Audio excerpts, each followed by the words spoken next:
ہم یہ مسجد بھی بیت اللہ ہے، اللہ کا گھر ہے، لیکن سمجھدار لوگ بیت اللہ کہتے ہیں، باقی لوگ مسجد کہتے ہیں، لیکن مکے میں جو اللہ کا گھر ہے اس کو سب بیت اللہ کہتے ہیں، اللہ کا گھر، ہاؤس آف اللہ. تو کیا اللہ پاک وہاں رہتے ہیں؟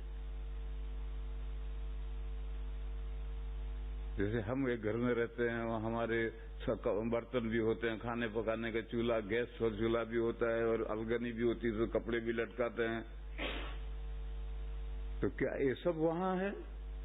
اسلام سے پہلے مشرکین نے کعبہ کے اندر یہ سب کر رکھا تھا. لکڑی باندھ، ایک رسی باندھ رکھی تھی، اس میں کپڑے بھی ڈال رکھے تھے، اللہ کے کپڑے، اور برتن بھی اندر. کعبہ شریف کے اندر تہ خانے کے اندر سونے چاندی کے برتن بھرے ہوئے ہیں. یہ زمانے جاہلیت میں اللہ کے گھر کو اوپر چڑھاوا چڑھتا تھا. اللہ کو گلاس کی ضرورت ہوگی تو ایک چاندی کی گلاس لایا، ایک سونے کی گلاس لایا، رکھا. اب اللہ کو تو کہاں ضرورت ہے؟ تو وہ مجاوروں نے وہ تہ خانے میں گلاس رکھ دیا ہے. ایسا لوگ بلی پالتے تھے دل بہلانے کے لیے. تو اندر کعبہ شریف کے اندر ایک ہرن بھی ہے سونے کا. یہ جیسے ہمارے گھر میں کھیلنے کے لیے کھلونے لاتے ہیں، تو یہ اللہ میاں کے کھیلنے کے لیے کم بختوں نے یہ ہرن کا کھلونا لائے ہیں سونے کا. کوئی اتنا بڑا ہرن نہیں ہوگا بھائی، اتنا ذرا سا ہرن ہے، سونے کا ہے، وہ بھی کعبہ شریف کے اندر رکھا ہوا. یہ زمانے جاہلیت سے.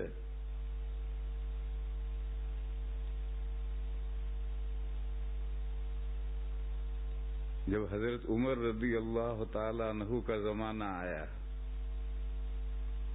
تو حضرت عمر رضی اللہ تعالی عنہ نے کعبہ کے چابی بردار سے، چابی رکھنے والے سے، مجاور سے یہ کہا، یہ جو تہ خانے میں سونا چاندی ہے یہ سب میں نکال کر کے مسلمانوں میں تقسیم کر دوں گا. تو وہ چابی بردار تھا، اس نے کہا آپ کو یہ کرنے کا حق نہیں ہے. تو حضرت عمر نے کہا کیوں حق نہیں ہے؟ میں امیر المومنین ہوں. اس نے کہا کہ آپ سے پہلے 2 امیر المومنین گزرے ہیں. تو ابو بکر امیر المومنین تھے، اور اس سے پہلے حضور امیر المومنین تھے، اور ان دونوں کے زمانے میں مسلمانوں میں غربت آج سے زیادہ تھی. حضرت عمر کے زمانے میں تو بہت کچھ مال آ گیا تھا جنگوں کی وجہ سے، لیکن حضور کے زمانے میں اور ابو بکر کے زمانے میں مسلمانوں میں غربت زیادہ تھی. اور حضور کو اور ابو بکر کو معلوم تھا کہ یہاں کعبہ کے تہ خانے میں خزانہ ہے، مگر ان دونوں نے نکال کر مسلمانوں میں تقسیم نہیں کیا. لہذا آپ کو حق نہیں، آپ بھی نہیں کر سکتے. تو حضرت نے فرمایا میں کان پکڑتا ہوں، میں ایک کام نہیں کروں گا. چنانچہ وہ خزانہ کعبہ شریف کے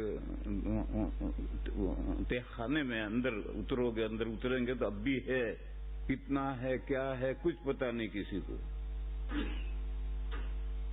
میں سمجھا ہی رہا تھا کہ پہلے لوگ کعبہ شریف کو واقعی اللہ کا گھر سمجھتے تھے، اور وہ یہ سمجھتے تھے کہ اللہ میاں یہاں رہتے ہیں، لہذا اللہ میاں کی ضرورت کی ساری چیزیں مہیا کرو. اور وہ نظریں چڑھاوے چڑھتے تھے، اور وہ اللہ، پھر وہ اللہ کے، آج کل تو مندروں پر چڑھاوے چڑھتے ہیں تو مجاور کھا جاتا ہے.